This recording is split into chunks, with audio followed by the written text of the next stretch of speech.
overanalyzed ourselves to death where we are so mentally locked up in knots that we don't just go out and play. Yeah, right now it is, for sure. So,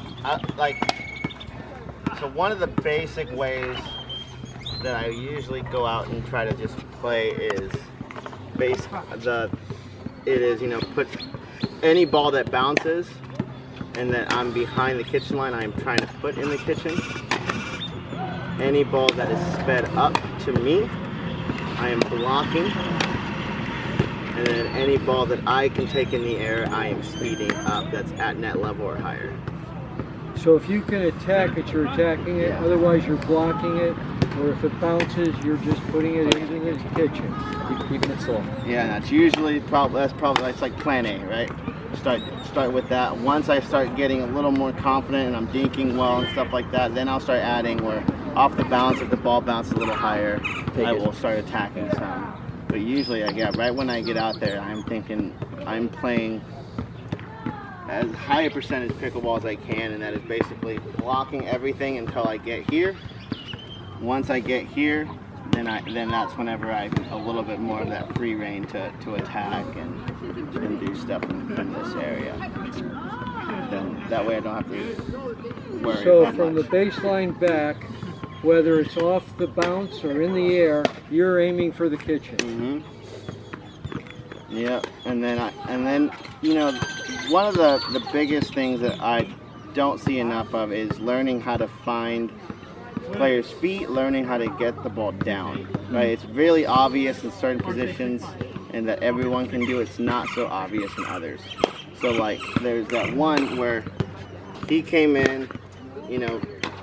Dave was out here, we volleyed a ball, he left it a little high, you thought he should take that forehand and rip it at him, right? Well, if he rips it at him, the chances are that ball's the height of the ball when it's ripped is going to be still right about here, where I can block. Where instead you go with like almost like a 3/4 shot, and all of a sudden I take that forehand, instead of doing this and blocking it like he did, right? I would hit it like I would a drive. So instead of doing that or driving it and it's like that right at him where he can block it, I would hit it about 3/4 where it's like that.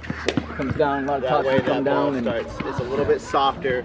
That way that ball starts going down. So usually what happens is when someone sees that big wind up and you do that, they go like this, ball starts dropping down, they do that, ball pops up anyways, and now I'm out here to put the next one hopefully away. the next shot's done.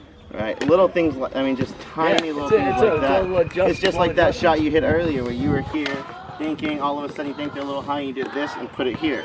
You didn't have to hit it hard, you just hit a good spot, right? Because you understood that I am still covering here, we have the ball here, and if I just misdirect it, point's over. Yeah. Cool. And again, just a lot of little fine tuning of things that we got to learn to do consistently. We can do almost everything, but there's no consistency to a lot of it. Yeah. So that's one. Another one for you guys would be to learn.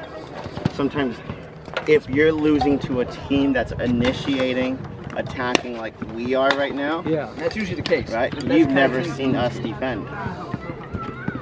So then that means you guys have to beat us to attack. Sometimes you guys gotta get away from your game a little bit and just literally pretty much, if it's off the bounce and you have some time, do it. Attack it and see. It's just like hitting a bully. It's like hitting a bully. If someone's bullying you, you've never seen them actually fight. Yeah. Right? And all of a sudden you swing at them and then they get scared. Oh shit. Yeah. Right? It's the same thing. Is if I'm here just swinging away, you've never seen me do this and win points where I'm defending, and all of a sudden you do that and then I'm lost. I don't know what to do. We've had that in matches where, hey, we're down, 9-3, screw it, the next couple points is just wail away. Yeah. And we actually crawled back into a match because all of a sudden we were giving them the heat and they weren't handling any better than we were. We still lost, but at least because we were down too far, but we did make a move. I think that when we're trying to be very controlled and accurate and we're floating balls and they're attacking, we're just giving away way too much of an advantage to them. We just got to get out there and fight and attack with them. Yeah, so probably the biggest thing right now at y'all's level is going to be to have the ability to hit different shots from a different area. So like if I have a forehand, if I get a backhand from this side or that side, having the different 3-4 different shots that I can hit from that area. And that's what gets people, right? So if I can get here and have this ball and I can roll it in the middle like I have been, I can lob it, I can roll it hard at you, yep, up the line or right at your body. Now when I get this ball, you guys, I freeze you. I make you think about which one I'm going to and doing that. So that's what you guys have to show a little bit more. That's what's good about your shot. Yeah, exactly. You don't know what you're doing until the very last second. Yeah, when he gets a shot and he's like this and set up, no one knows what the heck he's doing. Flipping the line and you go wide. Yeah. So everybody, I mean, that's probably the number one thing is the ability to hit 3 or 4 shots offensive, yeah. that look the same that in the looks the same setup. from different areas. That way, because all it does is once you can do that, it makes your dinks better, right? It makes your dinks way more effective. Because if I freeze you even for just, you know, a quarter of a second where you're like this, ball, I put the ball here as a dink and then I'm out of position just a little bit and I pop it up rather than just being comfortable here knowing, oh, he's just going to dink it here. I'm here. So I'm not, you know, for tensing up and then going to that ball. Actually, that was one of the knocks against me in one of the tournaments.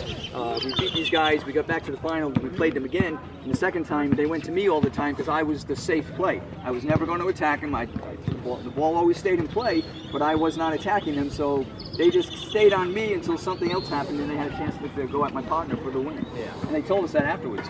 You know, you're very steady, but you don't attack, so we just thought it was safer since you beat us the first time just to stay on you and know the ball would come back, but never going to be in trouble. Yeah. Then it made the difference.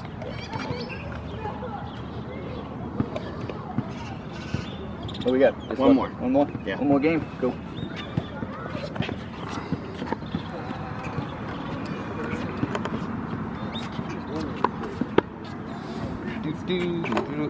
All right, bring it.